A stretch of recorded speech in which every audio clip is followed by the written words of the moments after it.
Bathurst. We come up, back of a few production bikes, Dave Hiscock, Nick Cole, Peter Byers. Falling a bit downhill here. Quite a bit more horsepower.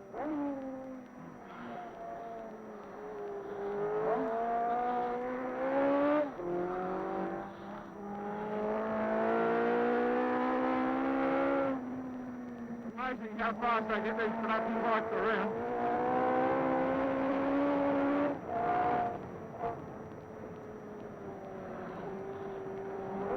Nick Cole in front.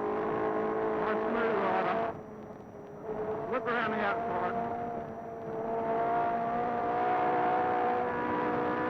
Up on the 2 to 5. He's on a bike similar to this, but in standard trim. I'm probably putting out another 30 horsepower. Got a lot more grip in the tyres. Just slip under him into there. Bias elbow, okay. We're up on the rear of the DSX 1100 here. Went a little bit wide there, but watch out, we'll pick him up down the straight. They're capable of about 150. There they are. Way behind. Okay. 8,500.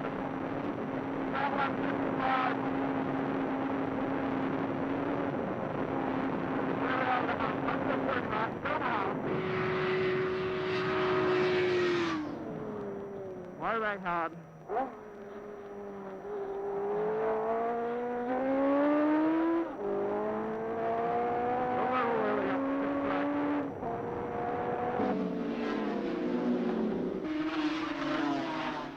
Today they practice, tomorrow and Sunday they'll race.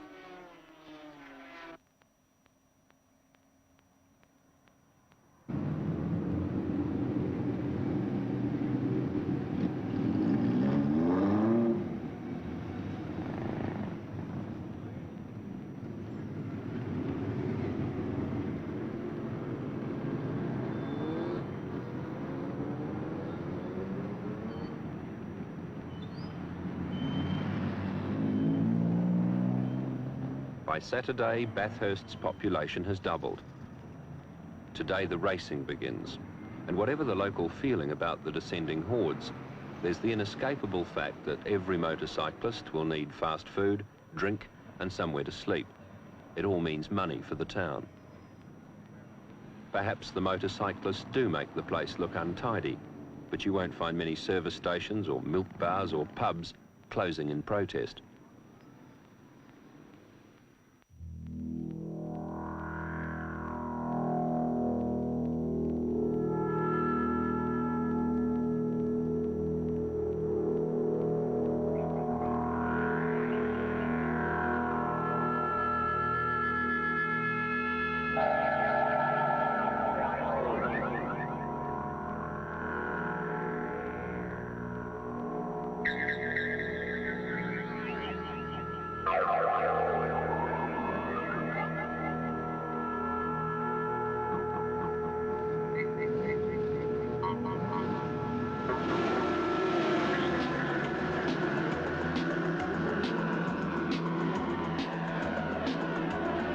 The first big race this morning is the Unlimited Grand Prix, a 60-kilometre shakedown for the top riders.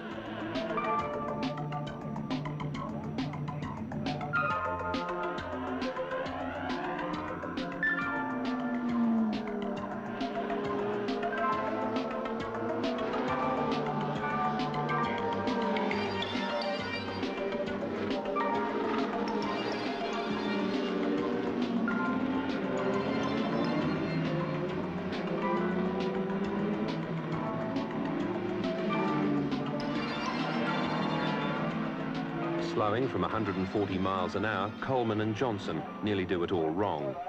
Just there, and off down the escape road. 64 Greg Pretty leads, chased by Searle Johnson and 59 Ron Bolden.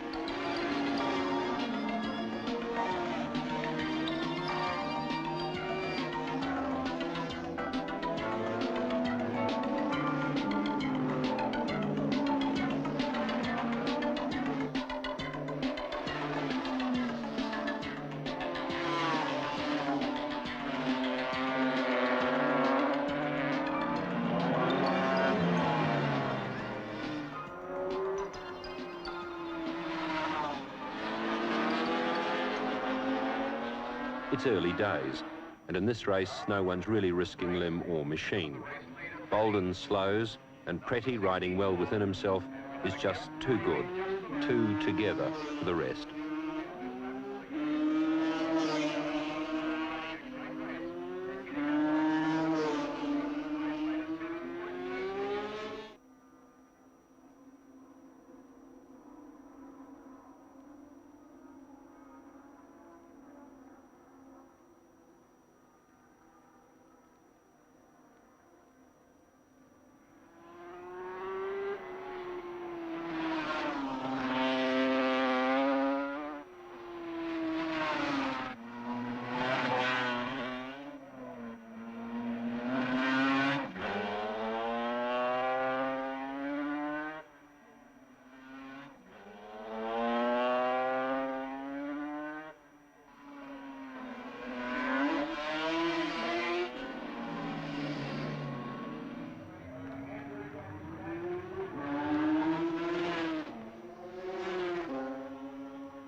Pretty wins comfortably, watched in comfort by the well-ordered crowd down on the flat part of the circuit. Here, as our mothers would say, you meet a better class of person. It's like the lounge bar in a pub. It's a fair hike up the mountain to, well, the public bar, where the track becomes more tortuous. Up where the traditional Bathursters stake their claim every year. This is where anything goes, whether you're feeling laid back in the sun or still hungover from the night before. No one seems to mind much. It may just be the altitude, of course, but Mount Panorama seems to inflict everyone with an almost unquenchable thirst.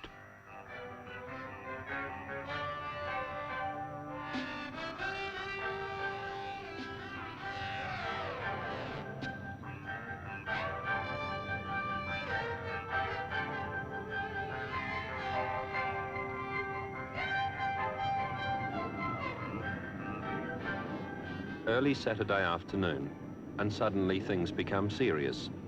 The Arai endurance race, the big money one. 500 kilometres to ride, and the reputations of Australasia's best riders and the Japanese factories are all at stake. The officials are nervous.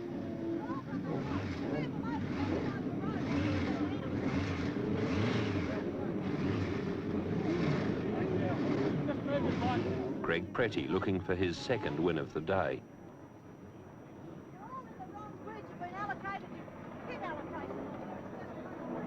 These bikes bear at least some resemblance to the sort of motorcycle you can buy off the showroom floor. That's the point of this class of racing. The companies invest heavily in trying to produce a Bathurst winner.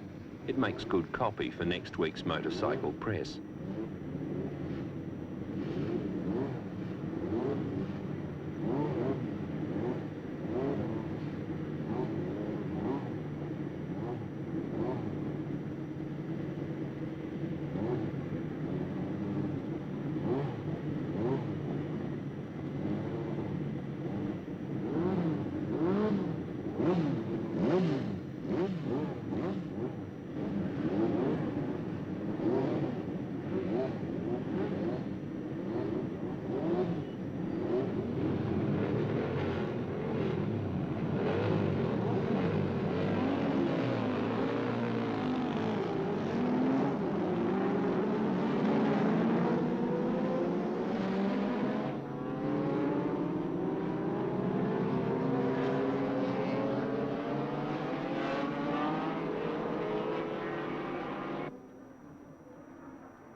Soon the race pattern emerges. Phyllis, Neil, Robbins, Pretty, Feeney.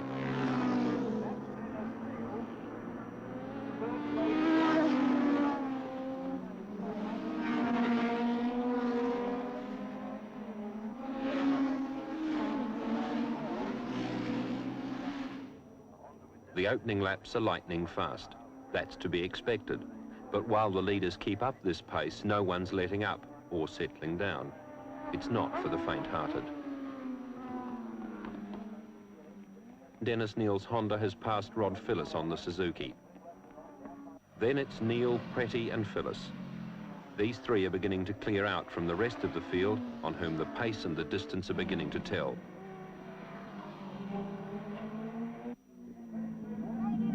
Neil, Phyllis and Pretty, but not for much longer. Phyllis is planning his move.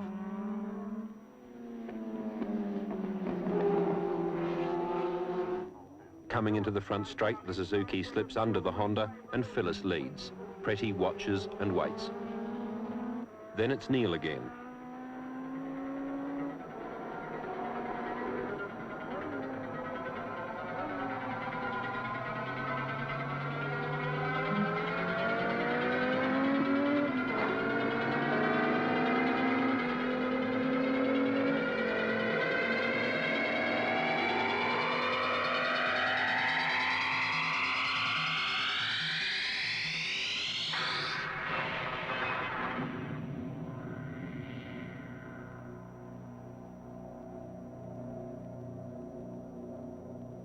No one really knows what happened.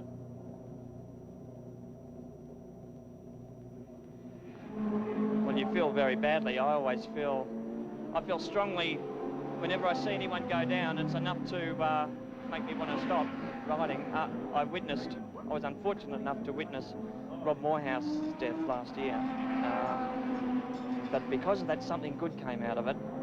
We started a rider safety committee, and the very corner that killed Robbie Morehouse has all been fixed. There's sand traps and there's runoff area, and we were able to get a lot of corners changed here. It cost the Bathurst City Council a lot of money, but they were willing to do it. So we're hoping that bit by bit we can get this place reasonably safe, and then we will see overseas riders come out, because overseas riders wouldn't ride on a track like this. They would just, they boggle when they see it. This track is the most dangerous in Australia, one of the most dangerous in the world. The Honda team now switches its attention to number 2 rider Vince Sharp. The show must go on. Honda will still search for the win. Dennis Neal has reached hospital alive.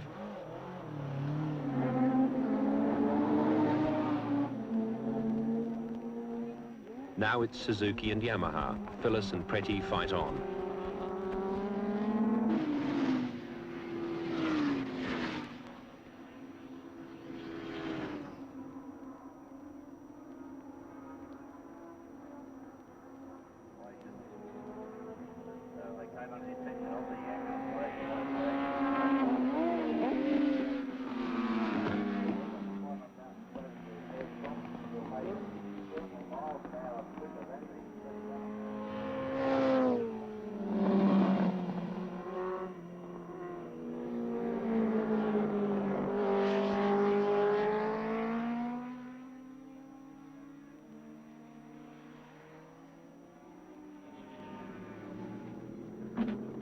Phyllis pits for fuel. Watch that orange rag, especially as Phyllis leaves.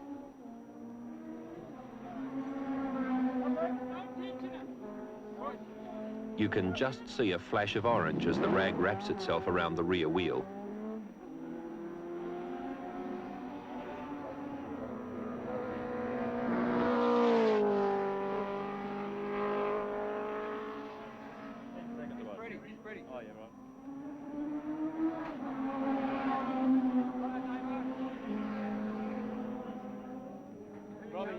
Robbie should be inside in a couple of seconds.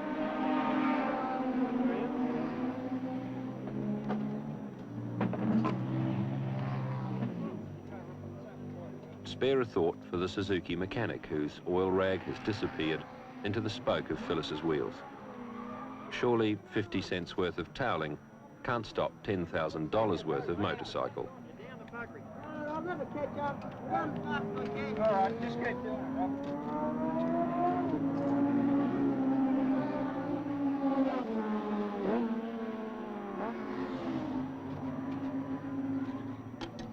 Right, go.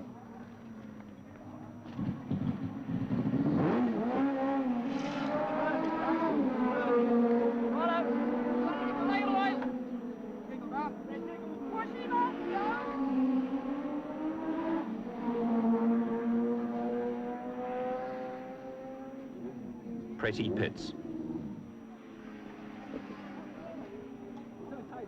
How we doing? Yeah, 60 seconds in front. Hey? 60 seconds in front. How many? 60. A minute. Okay? 60 seconds, Rick.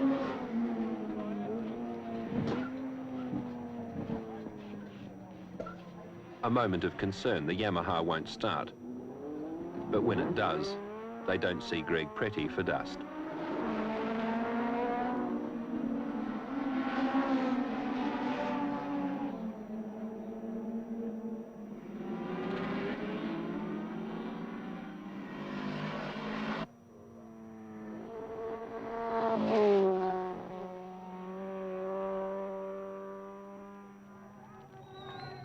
Greg Pretty is $3,000 happier. Castrol, Yamaha, and it seems Tui's will also be more than pleased. Vince Sharp has earned his airfare from New Zealand. But with 2 wins to his name, the day belongs to Pretty. Tomorrow he'll contest the Australian Grand Prix, but that's another day. Dennis Neal regains consciousness in hospital. Wave to London. Oh, I got my hat on. You'll have one.